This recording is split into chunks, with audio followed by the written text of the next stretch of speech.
Welcome back to another edition of Lunch with Spencer and Jeff. I'm your host, Spencer Turkin, alongside my partner, Jeff Mills. Hello, everybody. And today we are at the Smith Street Diner in Greensboro, joined by North Carolina Congressman, 6th District, Mark Walker. We appreciate you joining us here for lunch. Thank you, Spencer. Jeff, good to be here. Well, Congressman, a big piece of legislation that has gained some momentum in the last, really, I'd say probably 2 weeks after California passes a bill. The Student Athlete Equity Act, which you actually introduced in March, has now become national news, and you're right here in the backyard, so we figured, well, why not talk to you about this bill? Yeah, and have some good food at Smith Street at the same time. No question. That's a good combination, yeah. So this bill, I guess, where did it come from? What made you decide to try and push likeness revenue and make it legal across the United States for college athletes? Sure. Let me deal with the first part of it, which is the misnomer, and sometimes even propagated by the NCAA. In fact, just last week, their response to the the California legislature passing their Fair Play Act, 7-2-0, I might add, right. Was the fact that they pushed back in the context that they didn't believe that these students should be employees of the university. You see, once again, nobody's asking for that, and so, but we're not asking for the university or the NCAA to pay a single penny to any student, male or female, whatever sport it might be. So let's clear the deck for that, because some of the pushback, and really where it changes the dynamic as far as people supporting it or not supporting it, is would the university or the NCAA be required to pay $1? No. The crux of this is basically allowing these young adults, 18 to 22, in men or women's sports to have the same rights as every other American have. In fact, have the same rights as every other scholarship student has, whether it's education, whether it's business, whether it's music. If you're on a music scholarship, you can go out and use your likeness to get a gig, play in an orchestra, bring in some part-time money. It's only the student athlete that has to sign over a complete moratorium with no access to their image or likeness. Now, you played college sports.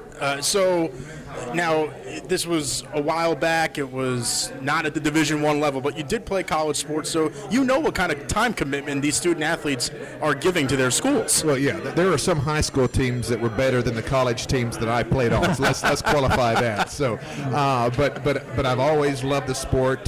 Played a year of basketball and baseball in college at Trinity College there in Jacksonville, Florida. But really what moved me on this is when I moved to North Carolina, I arrived here in a Dodge Shadow in 1991 with $600 in my pocket. And I really didn't know about this Duke UNC basketball history. I was more of a deep South SEC football guy. But I started following along. That was back during the days of Bobby Hurley, Christian later, Grant Hill, and all those guys. The Fab Five were coming on the scene as well, if you remember that, Michigan's team. Well, if you go back and look at their story, of those five, 3 went on to make millions of dollars, but with 2 guys, Ray Jackson and Jimmy King, who never made really much on their basketball careers, even though they literally changed the face of college basketball. Right down to the shorts the kids wore. Black socks. Exactly right. So all this marketing, people were making millions of dollars, but Ray Jackson and Jimmy King had no access. So as a pastor, years later, working in some of the inner cities, and then arriving in Congress 4.5 years ago, I began to think about this. And the more I looked at this, the more I was blown away. Because 45% of these student athletes in these larger sports come from underprivileged communities, impoverished communities, many of them who can't even take their families out for dinner, yet their faces on the front page of the program at the University of Alabama or Duke or wherever it might be. And I'm just thinking, this is an injustice. Now, this piece of legislation, I believe it's been characterized as nonpartisan. So there's 2 Democrats and 2 Republicans that are all working together on this as of now, and I'm assuming that some more are probably going to be trying to get on this bill because of what's going on. We had several conversations just last week, people coming up to me on the House floor. The first thing I did, I went to my friend Cedric Richmond. Cedric Richmond is, he's a real athlete. Even to this day, first 4 years, he was the pitcher for the Democrats. I was the pitcher for the Republicans at the Congressional baseball game. Played at Morehouse, but he was the former chairman of the Congressional Black Caucus.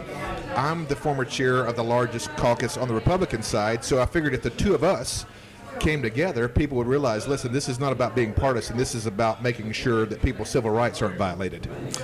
how important is it for you, and how refreshing is it for you that a piece of sports legislation can kind of bring everybody together Both sides across of the the aisle, aisles, considering the climate in today's politics? Well, we hope that it will, but remember this.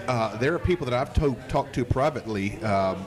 The NCAA has a very strong influence in Washington, D.C. You've heard the term lobbyists and special interests and different things like that, and there's some good things certainly that their NCAA group. I met with 4 of their top legal brass about 4 months ago, and they weren't happy with this. And they have some connections and relationships that I'm sure not everybody is going to jump onto the piece of legislation, but for the first time I feel like that we are gaining momentum.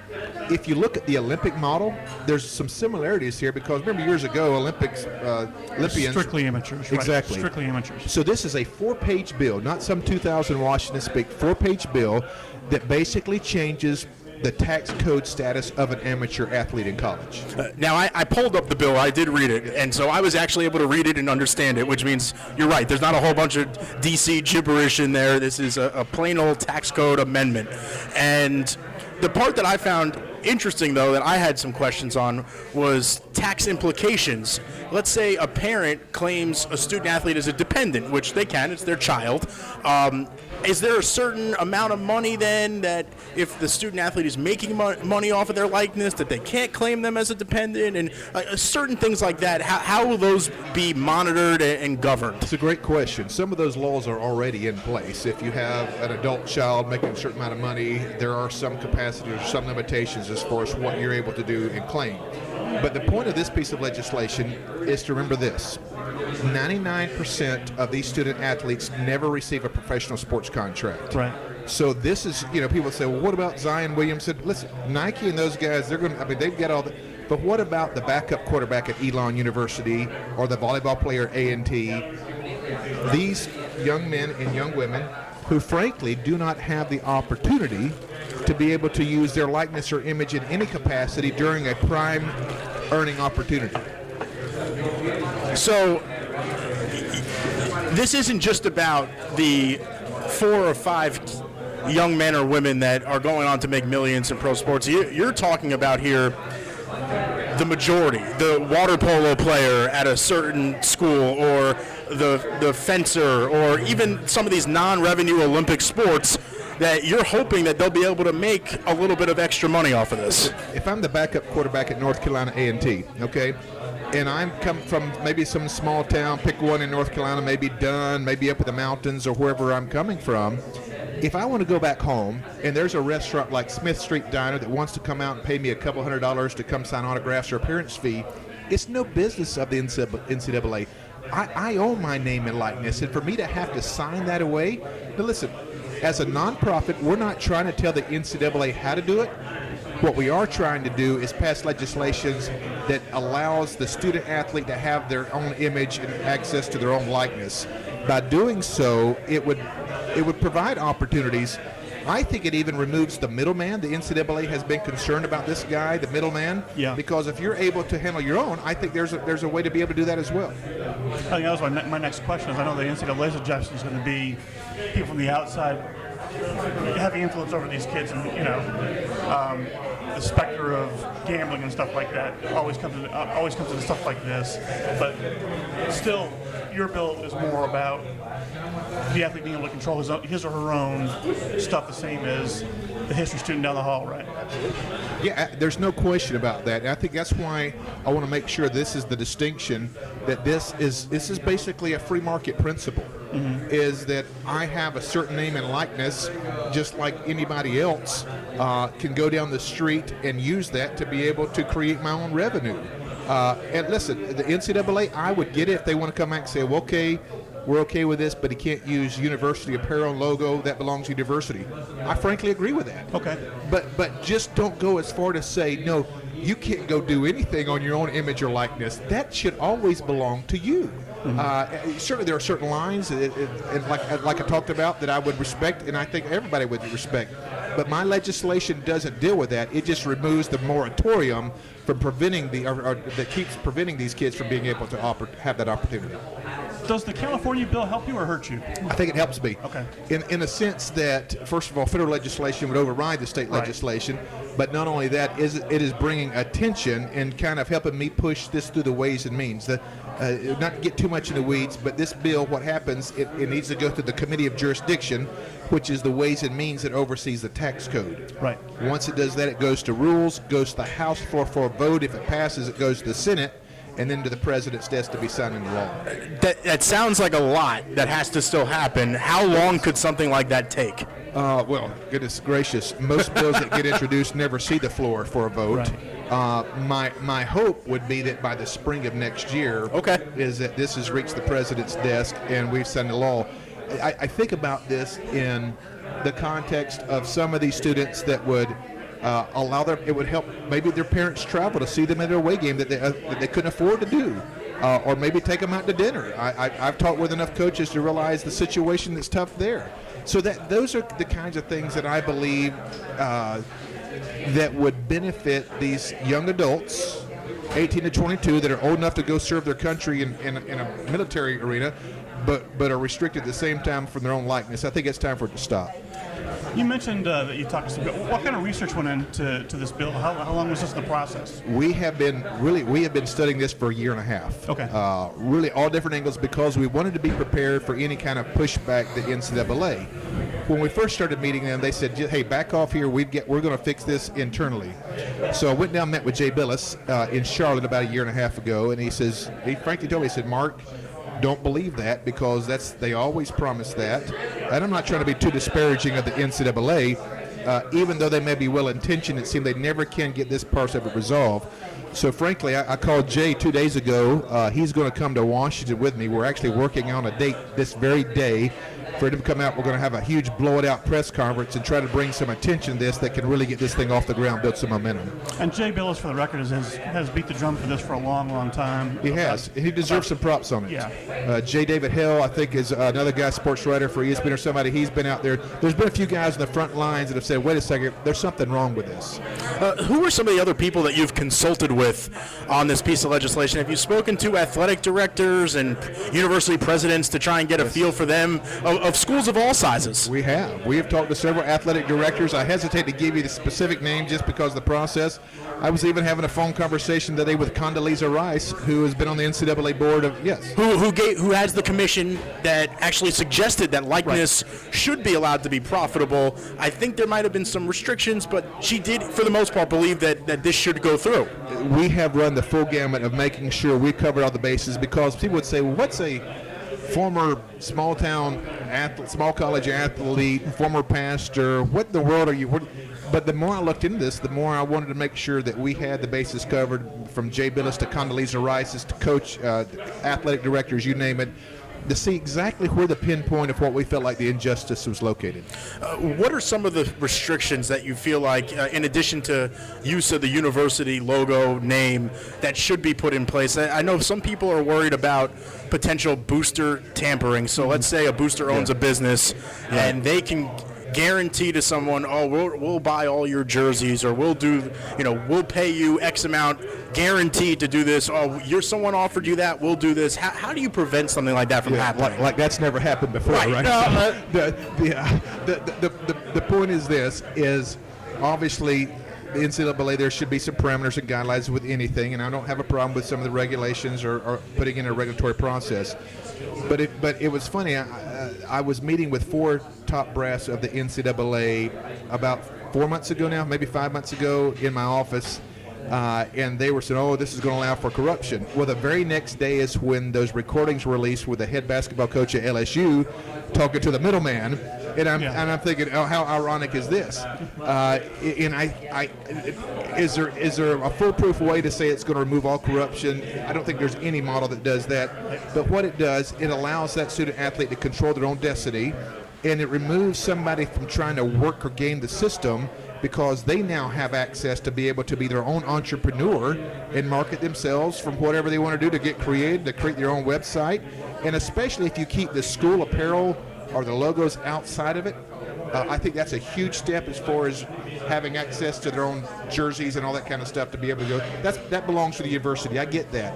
But going out and signing autographs or showing for an appearance fee or showing those things, they should have access to that. So it sounds like a potential return of the college football and college basketball video game might be off the table. I know that there might be some people who are upset about that, but it does appear like that might be off the table for now. We'll see. I actually Can you make an exception for that? I Or get asked more about that than any other part of this thing. It's amazing in our culture. Congressman, we're sitting here talking about this bill and likeness, and has it amazed you at how much of a business college sports has become over the years? From a distance, we always know they make money. It's a business. I had no idea to the levels once I started investigating and looking this. We're talking close to $1 billion for just March Madness itself. It is amazing. And I'm not even saying, listen, divide that percentage up in a profit sharing, give some of the student athletes. First, I think it'd be way complex.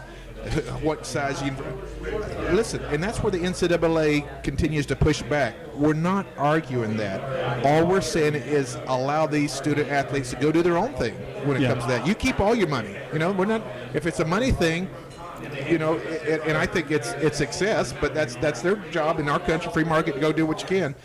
But just quit restricting these athletes from having the access that you're literally making money off the unpaid labor on their backs.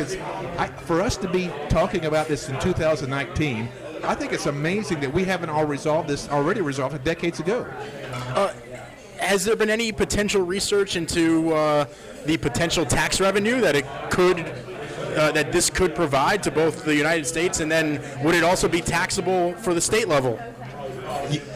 Not a ton of research there. I mean, because we have no idea. Most of your star athletes are still going to be signing with the big companies. Right. To me, I wanted this to be for the mid-level student athletes that work hard, that spend 40, 50 hours a week on their craft but have no ability to make any profit off that. This is where we wanted this to target, is to be able to remove that moratorium on having access to their name. The one big conflict that I see coming from this is what happens if an individual goes out and tries to make a deal with a shoe company or an apparel company, and the university that they're playing for has a deal with a different company. Right. That would be the one conflict that I see really causing an issue with an athletic department. Was it the Dream Team Olympics? Remember where they had the flags draped over because there was some apparel that the Olympics sponsored, and they had their individual contracts and right. things. Some guys were Adidas, and I think Nike owned the sponsorship that year. So I think that was what it was there. So yeah, they've got to navigate that. But to me, I'm a limited government guy. I think the less government involved, the better. So my job is to try to remove the moratorium, and then tell the university it's your job to come up with a solution as far as how to do it for moving here. I don't. NCAA is a nonprofit. I'm not in the business of telling nonprofits how they should do things. What I am having to do is make sure that people's rights aren't infringed upon, and then you come back and bring a solution. Is where I feel like we should be going. There are some organizations and leagues that are nonprofits. So the NCAA is one of them.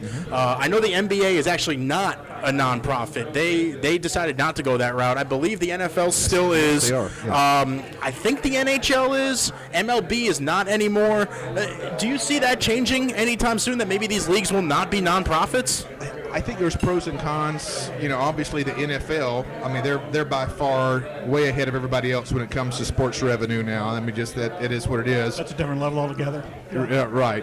From if I was a big government guy, I'd be trying to say, no, we want that tax base from the NFL. It'll be interesting to see where it moves from here, because you've got the different unions and all the different components, but I don't know how much of that belongs to the federal government's right to be able to come in and say, we're going to bust this up, or we're going to make you or force you to do this. I hope that's organic more than it comes from members of Congress.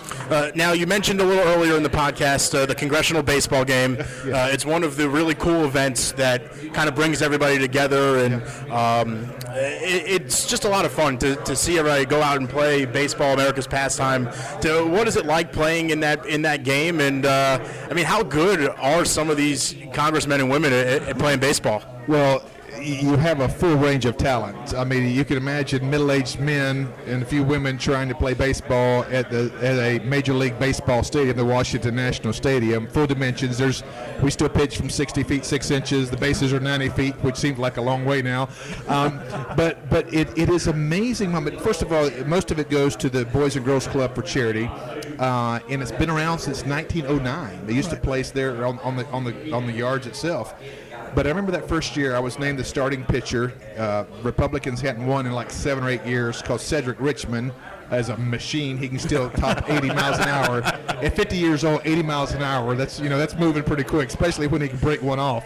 But I remember walking out to the mound. It was 95 degrees that day. I come trotting out of the bullpen. My heart's about to pound out of my chest because here I am, even though it's an exhibition game, but here I am pitching, as every boy grows up, pitching in a Major League Baseball stadium. Yeah. I throw 2 or 3 pitches, and I'm thinking, I'm out of gas already. So I walk behind the mound, pick up the rosin bag, and I say this little prayer. I say, okay, God, this could be the most embarrassing moment of my life. I need some divine intervention. Anyway, end up throwing 5 1/2 innings that day, I believe it was, and they came out ahead 3-1 or something there. But it's such a great cause. Were you on a pitch count? Yeah, on my own. I think I threw about 90, 95 pitches that day, and so we've enjoyed going head-to-head with Cedric. We've only beaten him one time in the last 4 years that I pitched. So, but it's a lot of fun. We practice from 6 a.m. to 7 a.m. in the morning. That's the only time we can squeeze it in. And 2 years ago we had 27,000 people there, which is crazy. So yeah. Is the Congressional athletic trainer a busy person? I mean, icing everybody down, getting the hammies all rubbed out. Get everybody in the bath, it's an ice bath. But yeah, you can smell the fresh aroma of Ben Gay in everybody's bag. I mean, you name it. So, but it's a lot of fun, and you can tell there's usually 3 or 4 guys on each team that still has the fundamentals. May not have the same speed or have the same range, because in your mind you still think you can get that ball behind shortstop and make the play. But it is a lot of fun because ultimately and you're helping change the lives of a lot of young boys, young girls throughout D.C. Why the Aggies jersey? I'm curious. I saw a picture you were in the A&T Aggies jersey when you pitched. Well, because I represent the largest HBCU in the country, Historical Black College University with A&T. Chancellor Martin, I consider him an incredible friend. My wife is a 2-time graduate of a HBCU. She's over at the Rams. Okay. So about football season, I have to explain that sometimes in D.C. While Rams and Aggies, when that's a little bit of a friction in the household. Yeah. I just thought, I'm proud to represent A&T.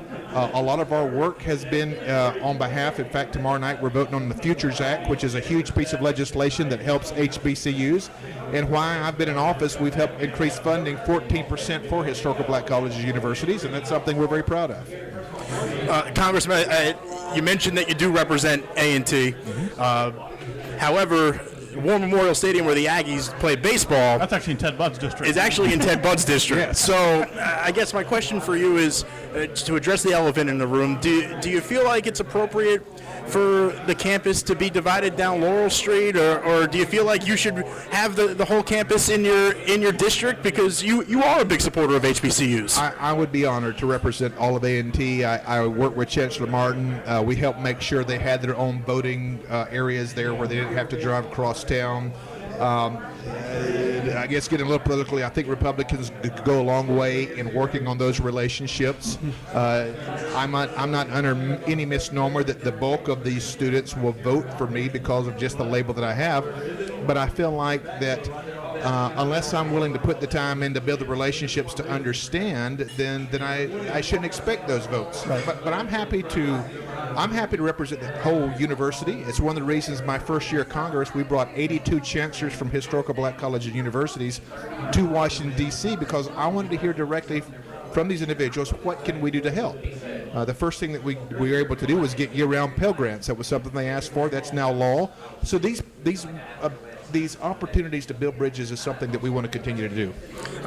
You've seen, now going back to what is in your district, the football stadium is in your district. Right. Yes. And the football team's been pretty good since you've been in office here. What has it been like watching the growth of the Aggie football program? Oh, it's been great. I'll tell you a quick little story. On the House floor, you're allowed 1-minute speeches. So I got up there, did one of my 1-minute speeches, national championships, A&T, and I didn't ask permission with the speaker who was resigning the chair. And I said, I just have one more thing, Speaker. I said, can I get an Aggie pride? I had no idea that thing would take off the way that it did, because I was just messing around a little bit, probably more than I should be on the House of Chambers. But we had a lot of fun with that. A lot of people gave me back and forth a little bit about it. But yeah, we enjoy that. We want to continue to highlight what's great about this area, and I think you had to put A&T right at the top of the list.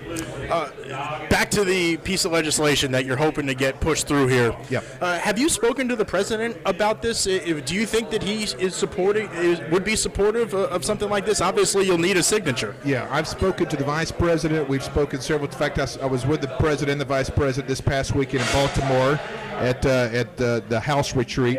But yeah, I think he would. He's as volatile and as loud and obnoxious as he can be sometimes. He's big into this criminal justice reform. He's big into the economic aspect of specifically the minority communities. So I think when you relay to him, this has a direct impact on some of these communities. I think it's going to be very, very attractive to him. I know that there is this belief that, similar to you talking about trying to earn the votes of HBCU students, but President Trump has also kind of pushed making HBCU reform. You mentioned the Pell Grants and whatnot as a thing, and he's had a bunch of HBCU presidents up to Washington. Yeah. What has that been like to watch that relationship grow? What have you seen out of that for A&T? Well, I think it has been beneficial, and I think that goes back to the credibility of people like Harry Williams, Chancellor Martin, some of these other wonderful chancellors who have led their universities with a level of integrity and growth. I think that's very important in the future. But I do give props to the president, at least for being intentional. Can he work on the way he frames the argument sometimes? Absolutely. But I do think it's important to him, and this is where I feel like that we've had some role. In fact, if you go back to that, remember that picture in the White House with all the chancellors, that was my event. Omarosa showed up and grabbed 40 chancellors without my permission and went over there for a photo op. I'm going, wait a second, we brought these guys into town. We've never really shared that publicly, but it's a funny story background because all of a sudden she shows up, so I'm thinking you going with me. But it is important because people need to see the great work of the HBCU. I know it's starting to get a little bit better of a PR at this point. People are starting to pay attention, specifically A&T, where you have the engineers, you have so many people doing great work. And Thurgood Marshall College Foundation is another great organization that is featuring, highlighting this. And I think that's something that is going to be something that hopefully be part of our legacy however long we get a chance to serve. Well, Congressman, we're at Smith Street Diner, a local institution here. Yes. And this is the fun part of the show. This is the best part of the show. All right. We get to talk about lunch, and today for lunch you decided to go with the chicken fried steak. So we'll let you talk about that here for a little bit. What led to that decision, and I guess a lot of great local institutions that you get to eat at here in Greensboro. What is it like to be able to come into one of these places and get a good home-cooked meal like this? Well, I do get a privilege of going throughout central North Carolina. We were in all 8 counties during our work recess in August. So, of course, a lot of times you get to choose your meals. In my line of work, sometimes they just put it down in front of you and say, you're going to try this. So after 2 or 3 desserts, you're trying to push away. But if you go into a diner, you can't be ordering things like baked chicken and salads. I mean, you got to get the chicken fried steak like we did today, and looking forward to chowing down on some of this. Now, the chicken fried steak came with 2 sides. Congressman, you picked applesauce and macaroni and cheese. That's what I went with. The chicken fried steak comes with a white gravy that has peppercorns in it. Jeff, you also have the fried okra. I went with the fried okra and the cornbread. You went with the cornbread. The fried okra, by the way, is terrific. Yeah, it looked really good. Kind of jealous about that, but Congressman, you do travel between here and D.C. a bunch. Do you have a favorite spot in D.C. that you like to go eat? Oh, there's a place called Ted's Bulletin that is frankly kind of a home-cooked meal. there's a lot of the foo-foo restaurants, and you go to some of those. But I just like going out to places that are more familiar, more comfortable, the way that I grew up in the South and the way that we eat. But yeah, I enjoy that. It's one of the reasons I got applesauce as well.